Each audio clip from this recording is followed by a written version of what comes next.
Assalamualaikum warahmatullahi wabarakatuh.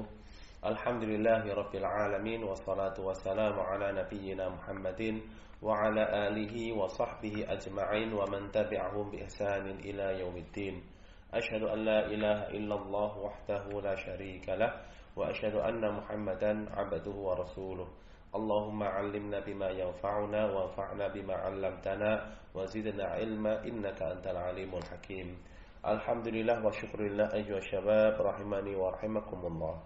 Dalam kesempatan kali ini kita melanjutkan pelajaran kita dari pelajaran tauhid, yang mana pada kesempatan kali ini kita telah sampai pada pelajaran bertabaruk dengan pohon, batu dan lainnya. Apa yang dimaksud dengan judul ini, yaitu bertabaruk dengan pohon, batu dan lainnya, yaitu mengenai hukum, apa hukum kita tabaruk dengan pohon atau tabaruk dengan batu atau tabaruk dengan benda-benda dan hal-hal yang lainnya. Apa hukumnya? Ini akan kita kupas dan kita pelajari pada pelajaran kita kali ini. Sebelumnya perlu kalian ketahui bahwa tabaruk itu artinya adalah mencari, mengharap dan meyakini keberkahan. Meyakini keberkahan. Karena berkah itu sendiri adalah tumbuh dan bertambah. Dikatakan sesuatu itu memiliki berkah ketika sesuatu tersebut memiliki nilai tambah, memiliki tumbuhnya kebaikan dan bertambahnya kebaikan yang ada pada benda atau hal tersebut. Ini dinamakan berkah. Makanya dikatakan rizki yang berkah. Artinya apa? Bahwa rizki tersebut memiliki nilai yang besar, memiliki manfaat yang lebih jika dibanding dengan rezeki yang sama dari hal yang lain. Makanya dinamakan sesuatu yang berkah itu jika memiliki manfaat yang lebih, memiliki nilai yang bertambah dari benda tersebut. Ayo syabab rahimani wa rahimakumullah. Jadi tabaruk artinya apa? Mencari berkah atau mengharap berkah atau meyakini sesuatu itu memiliki berkah. Nah, tabaruk itu macam-macam. Ada dua macam tabaruk itu. Yang pertama, tabaruk yang disyariatkan, yaitu mencari berkah dari sesuatu yang syariat Islam telah menyatakan boleh bertabaruk dengan hal itu. Maksudnya apa? Maksudnya kita mencari berkah dari sesuatu, dari satu perkara yang mana syariat itu mengizinkan kita, membolehkan kita untuk mencari berkah dari benda tersebut atau dari hal itu. Maka ini dinamakan apa? Tabaruk yang disyariatkan. Hukumnya apa? Hukumnya adalah boleh. Tabaruk yang disyariatkan ini hukumnya boleh dan kita bisa melakukannya, bahkan dianjurkan secara syariat untuk melakukannya. Contohnya apa? Contohnya adalah bertabaruk dengan membaca Al-Quran di hadapan orang yang sakit dengan harapan supaya cepat sembuh. Yang terkenal dinamakan apa? Ruqyah. Nah, ini membaca Al-Quran di hadapan orang sakit dengan harapan supaya orang sakit tersebut cepat sembuh. Yang dinamakan dengan ruqyah ini juga termasuk tabaruk dengan Al-Quran. Termasuk yaitu mencari berkah dari air hujan, yaitu dengan keluar supaya terkena air hujan. Karena Rasulullah SAW, bahkan Allah Subhanahu Wa Taala menyatakan bahwa hujan itu berkah. Hujan itu berkah. Nah, supaya kita mendapat berkah dari air hujan, kita terkena air hujan dengan keluar supaya terkena air hujan. Contoh lagi yaitu mencari berkah dengan minum air zam-zam. Air zam-zam ini air yang penuh berkah, karena Rasulullah SAW telah menyatakan bahwa air zam-zam itu apa? Lima syuribalahu. Untuk apa dia diminum? Nah, ini sebagai contoh. Dan ayo syabab rahimakumullah, perlu kalian ketahui ya, bahwa bertabaruk yang masyru' atau tabaruk yang disyariatkan, yang diperbolehkan, itu harus memenuhi dua syarat. Harus memenuhi dua syarat. Jika tidak memenuhi dua syarat, maka tidak boleh dilakukan.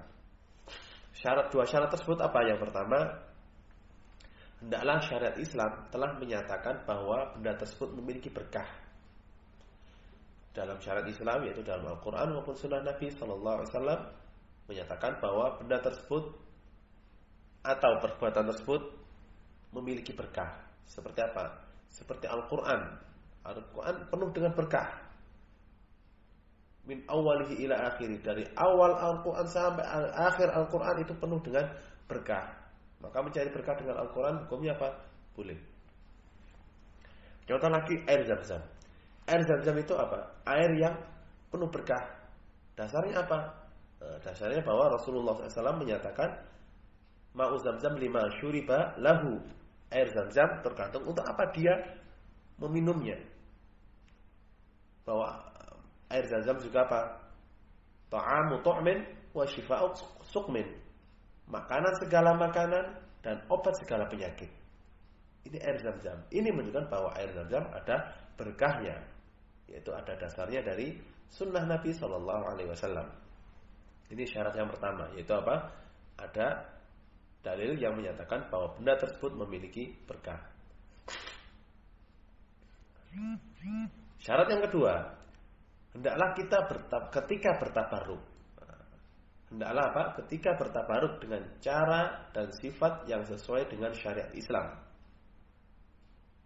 Jika memang benar benda tersebut ada berkahnya, maka cara memanfaatkan dan mencari berkah dari benda tersebut haruslah sesuai dengan cara yang diajarkan dan diizinkan oleh syariat Islam atau diizinkan oleh Rasulullah SAW. Seperti apa? Seperti bertabaruk dengan air Zam-Zam. Caranya bagaimana? Dengan meminumnya. Dengan apa? Dengan meminumnya. Ini cara bertabaruk dengan air Zam-Zam. Contohnya bertabaruk dengan air Zam-Zam dengan meminum air Zam-Zam supaya apa? Supaya mendapatkan kesembuhan dari penyakit. Nah, ini syarat yang kedua. Cara bertabaruk harus sesuai dengan apa? Syariat Islam, sesuai dengan sunnah Rasulullah Sallallahu Alaihi Wasallam. Nah, contoh tabaruk yang telah memenuhi dua syarat di atas, yaitu bertabaruk dengan Al-Quran. Syarat pertama tadi apa? Ada dalil yang menyatakan bahwa benda tersebut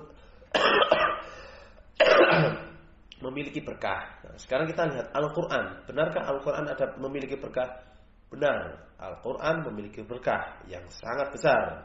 Dalilnya firman Allah Subhanahu wa taala, "Kitabun anzalnahu ilaika mubarak."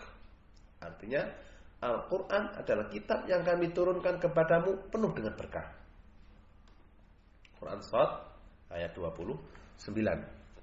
Nah, dari sini sudah terpenuhi ayat yang pertama, syarat yang pertama, yaitu apa? Ada dalil yang menyatakan bahwa benda tersebut memiliki berkah. Yang kedua, syarat itu apa? Cara menggunakan atau cara mencari berkahnya, yaitu dengan cara menghafal Al-Quran, membacanya, mengamalkan isinya. Digunakan untuk meruqyah orang yang sakit. Ini adalah cara yang benar supaya mendapatkan berkahnya Al-Quran. Adapun cara yang tidak benar untuk mendapatkan berkahnya Al-Quran seperti apa? Seperti memajang tulisan Al-Quran kemudian ditempel di dinding. Ini cara yang tidak benar. Karena apa? Tidak ada contohnya dari Rasulullah SAW. Menulis ayat kursi kemudian ditempel di dinding. Dengan keyakinan apa? Supaya rumahnya aman dari penyakit, untuk menolak bala. Nah, ini cara mencari berkah dari Al-Quran yang tidak dibenarkan.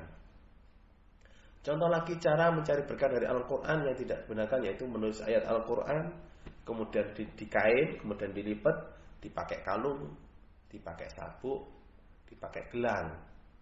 Ini juga tidak dibenarkan. Karena apa? Cara mencari berkah dari Al-Quran tidak seperti itu. Cara mencari berkah dari Al-Quran yaitu dengan apa? Menghafalnya, dengan membacanya, dengan mengamalkan isinya, menggunakannya untuk ruqyah bagi orang yang sakit. Itu cara yang dibenarkan. Oleh sebab itu ayah syabab rahimani wa rahimakumullah, dalam bertabaruk atau mencari berkah dari sesuatu hendaklah memenuhi dua syarat. Ini harus kalian ingat. Yang pertama, ada dalil atau dasar yang menyatakan bahwa benda tersebut memiliki berkah. Yang kedua, cara mencari berkah cara mendapatkan berkah dari benda tersebut sesuai dengan tuntunan dan sunnah Rasulullah SAW. Jika dua syarat ini tidak terpenuhi, maka tidak diperbolehkan. Bahkan bisa menjerumuskan kepada perbuatan kesyirikan. Seperti apa? Seperti orang mencari berkah dengan keris. Keris, berkahnya dari mana? Apa dalilnya kalau keris itu ada berkahnya? Tidak ada dalilnya. Tidak terpenuhi syaratnya. Nah, ini jelas apa? Mencari berkah dengan keris tidak dibenarkan. Karena apa? Tidak ada dasar dalil bahwa keris itu memiliki berkah. Ini sebagai contoh saja. Di sana ada banyak sekali benda-benda orang yang apa? Mencari berkah untuk menolak bala, mencari berkah untuk menyembuhkan, mencari berkah untuk melancarkan rezeki dan yang lain-lainnya.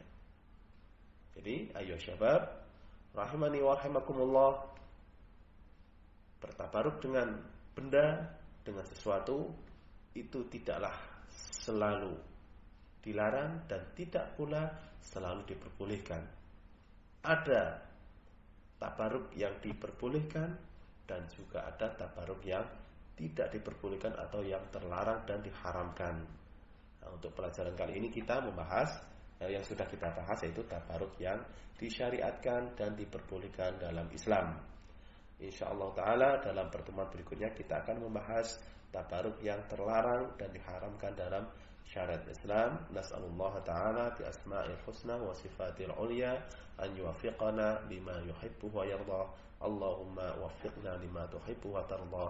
Wa sallallahu ala nabiyyina Muhammad wa ala alihi wa sahbihi wa sallam. Wassalamu alaikum warahmatullahi wabarakatuh.